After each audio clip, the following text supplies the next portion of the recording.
Penyihir yang menyamar menjadi wanita cantik banyak sekali berkeliaran di desa ini. Banyak sekali anak-anak yang hilang secara misterius. Pihak kepolisian pun jadinya harus selalu berpatroli menjaga keamanan para anak-anak. Hal yang sangat mengejutkan pun terjadi saat salah satu ayah yang kehilangan anaknya melihat wujud anaknya sudah berada di dalam lukisan. Nenek Helga merupakan orang yang dulunya benar-benar hidup di zaman saat para penyihir sedang berkeliaran dengan sangat masif. Nenek Helga menceritakan kisah penyihir kepada cucunya. Luke sangat tertarik dengan kisah para penyihir yang diceritakan oleh neneknya. Namun nasib malang menimpa keluarga mereka. Polisi datang ke rumah mereka dan menyampaikan berita duka yang sangat malang. Orang tua Luke meninggal dunia karena kecelakaan mobil. Kini Luke hanya tinggal bersama neneknya. Luke mencoba menjalani kehidupannya seperti biasa setelah kepergian orang tuanya. Namun saat sedang bermain sendirian di rumah pohon, Luke dihampiri oleh seorang wanita yang ternyata penyihir. Luke tahu jelas bagaimana ciri seorang penyihir karena sudah diceritakan oleh neneknya yang hidup di zaman penyihir. Anak ini benar-benar ketakutan setelah bertemu dengan penyihir. Bahkan ular yang ditinggalkan penyihir tadi hilang seketika. Karena Luke hanya tinggal dengan neneknya, maka ia pun diberikan hadiah oleh neneknya, yaitu 2 ekor tikus untuk dijadikan teman. Namun nenek Helga malah mendadak pingsan. Untunglah Luke cepat memanggil dokter dan ternyata nenek Helga mengalami diabetes yang cukup parah. Untuk memulihkan kondisi mentalnya, nenek Helga pun mengajak Luke untuk menginap di hotel mewah yang terletak di tepi laut. Suasana hotel begitu ramai, namun ada salah satu wanita yang terlihat cukup mencolok. Mereka datang berombongan dan manajer hotel menyambut mereka dengan sangat baik. Sementara itu Luke dan neneknya mendapat kamar yang sangat bagus dan Luke pun berkeliling hotel untuk menikmati suasananya. Bahkan dengan cepat Luke mendapatkan teman. Ia berkenalan dengan seorang anak yang sering sekali mengambil makanan di hotel ini. Saat kembali ke kamar, ia mendapat masalah karena ketahuan membawa tikus peliharaannya ke dalam kamar dan hal itu sebenarnya dilarang. Namun dengan sedikit rayuan, akhirnya nenek Helga berhasil membuat manajer hotel mengizinkan Luke menyimpan tikusnya selama tidak dibawa keluar. Tapi Luke malah bandel dan membawa tikusnya keluar kamar. Anak ini menyelinap ke aula hotel yang sepi hanya untuk bermain dengan tikus peliharaannya. Namun Luke sepertinya adalah masalah karena aula ini tiba-tiba ramai. Ratusan komunitas ibu-ibu arisan akan mengadakan rapat. Tapi Luke sadar ada yang aneh dengan para wanita ini. Manajer hotel pun dengan cepat mereka usir dari ruangan. Setelah ruangan terkunci, barulah para wanita ini menunjukkan siapa mereka sebenarnya. Mereka membuka sepatunya dan pemimpin di sini membuka topeng di wajahnya. Sungguh mengejutkan, ternyata ratusan orang ini adalah penyihir yang sedang berkumpul untuk membuat rencana jahat kepada anak-anak. Luke semakin ketakutan. Tentu saja jika ketahuan dia sedang bersembunyi, para penyihir akan memakannya.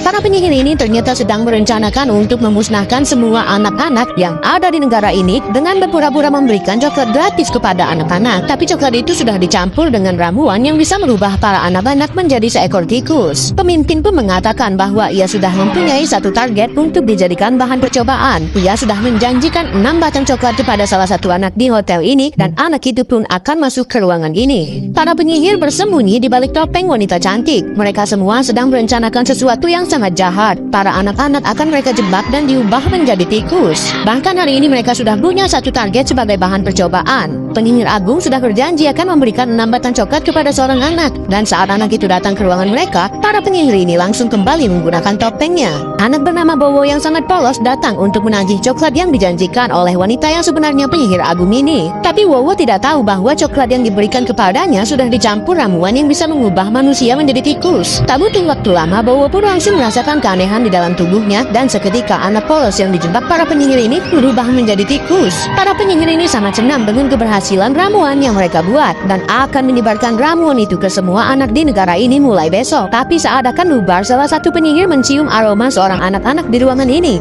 Dan benar sekali, di dalam ruangan ini ada Luke yang dari tadi bersembunyi. Ia pun tak bisa lagi kemana-mana karena para penyihir sudah mengepungnya. Karena sudah ketahuan, anak ini pun terpaksa harus melakukan segala cara untuk lolos dari kejaran para penyihir yang ingin menangkapnya. Karena tubuhnya sangat kecil, Luke berhasil menyelinap dan keluar dari aula hotel yang sudah dipenuhi penyihir yang berniat jahat terhadap para anak-anak. Bahkan ketua dari rombongan penyihir ini secara sengaja mendorong salah satu kereta bayi ke arah lautan. Luke yang melihat itu pun mencoba menyelamatkan bayi yang sedang melaju kencang ini, walaupun dia juga sedang dikejar para penyihir yang menyamar menjadi ibu-ibu arisan. Setelah berhasil menyelamatkan bayi itu, Luke pun langsung kabur ke kamar hotelnya, tapi ternyata penyihir agung menemukan kamar Luke dan langsung menangkapnya. Anak malang ini dipaksa membuka mulutnya dan para penyihir memasukkan ramuan yang bisa mengubah manusia jadi tikus. Dalam hitungan detik, tubuh Luke menjadi sangat aneh dan ia pun berubah menjadi tikus. Luke pun langsung masuk ke dalam saluran udara dan mencari temannya yang juga sebelumnya sudah diubah jadi tikus. Luke dan Wowo yang kini sudah berubah menjadi tikus mencari cara untuk kembali ke kamar hotel nenek Luke dan meminta bantuan nenek Luke menghentikan para penyihir jahat yang ingin mengubah semua anak-anak jadi tikus. Para tikus yang sebenarnya adalah manusia ini mencoba mencari cara agar bisa kembali ke kamar mereka di hotel ini. Mereka menyelinap di antara ratusan orang yang lalu lalang di hotel. Saat melihat ada petugas hotel, mereka pun bersembunyi di antara tumpukan handuk dan saat petugas kebersihan sampai di depan kamar mereka, tikus-tikus ini pun langsung masuk ke dalam sana. Nenek Helga sangat terkejut melihat cucunya sudah berubah jadi tikus. Luke menceritakan apa yang sudah terjadi dengan mereka. Tentu saja nenek Helga percaya bahwa mereka berubah jadi tikus karena ulah penyihir. Luke yang sudah berubah menjadi tikus sama sekali tidak bersedih. Bahkan ia berencana untuk menghentikan niat jahat para penyihir yang ingin mengubah semua anak-anak menjadi tikus. Nenek Helga menolong Luke untuk masuk ke dalam kamar penyihir yang tepat berada di bawah kamar mereka. Namun Luke sempat mendapat masalah karena kucing peliharaan penyihir agung terus mengejarnya. Luke terus mempertahankan diri agar tidak dimakan oleh kucing hitam ini. Untunglah nenek Helga cepat bertindak dan mengalihkan perhatian kucing yang mengejar cucunya. Luke berhasil masuk ke dalam kamar penyihir agung dan ia berhasil menemukan satu botol ramuan milik penyihir agung yang bisa mengubah manusia menjadi tikus. Ramuan ini akan dimasukkan ke dalam makanan rombongan penyihir yang menyamar dan menginap di hotel ini. Tikus ini sedang berusaha memasukkan ramuan yang bisa mengubah manusia menjadi hewan ke dalam makanan yang sedang dimasak di hotel ini. Tikus Dumoy ini adalah seorang anak yang sudah diubah jadi tikus oleh para penyihir yang sudah menangkapnya. Maka dari itu ia akan membalas dendam kepada para penyihir. Saat pemimpin para penyihir sedang tidak berada di kamarnya, tikus ini diam-diam menyelinap ke kamar penyihir agung dan mencuri ramuan yang bisa mengubah manusia jadi tikus. Tapi saat Luke sedang beraksi, penyihir agung mah tiba-tiba kembali ke kamarnya. Hampir saja semua rencananya ketahuan.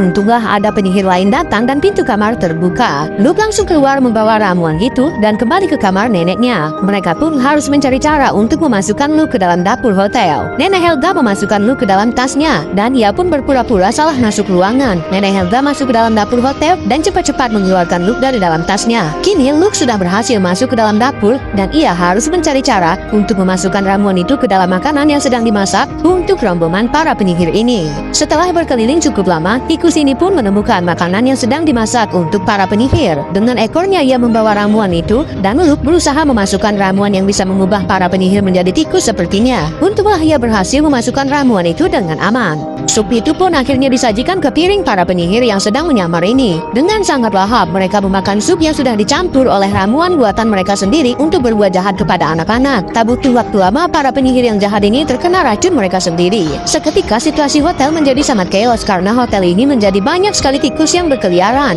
Nenek Helga pun tampak sangat puas setelah rencananya berhasil membalaskan dendam kepada penyihir yang sudah mengubah cucunya jadi tikus. Akhirnya penyihir agung ini pun perlahan-lahan berubah dan menjadi tikus yang sangat buruk rupa. Petugas hotel berusaha keras menghentikan semua tikus-tikus ini, namun karena jumlahnya sangat banyak, mereka hanya membuat situasi menjadi kacau. Namun yang terpenting, Nenek Helga berhasil menangkap pemimpin para penyihir ini dan meminta manajer hotel untuk memusnahkannya. Rencana Nenek Helga pun berjalan lancar dan kini semua orang memutuskan untuk pergi dari hotel ini karena situasi sudah sangat tidak kondusif. Begitu juga dengan Nenek Helga. Luke yang malang kini harus melanjutkan kehidupannya menjadi seekor tikus. Namun pada suatu malam, ternyata ada seorang penyihir yang ternyata tidak berubah jadi tikus. Ia tidak memakan sup yang sudah diracuni. Penyihir itu datang ke rumah Luke dan neneknya. Ia menggunakan kekuatannya untuk mengembalikan wujud Luke menjadi manusia. Untunglah penyihir yang masih tersisa ini ternyata sudah bertaubat dan tidak ingin lagi memusnahkan anak-anak.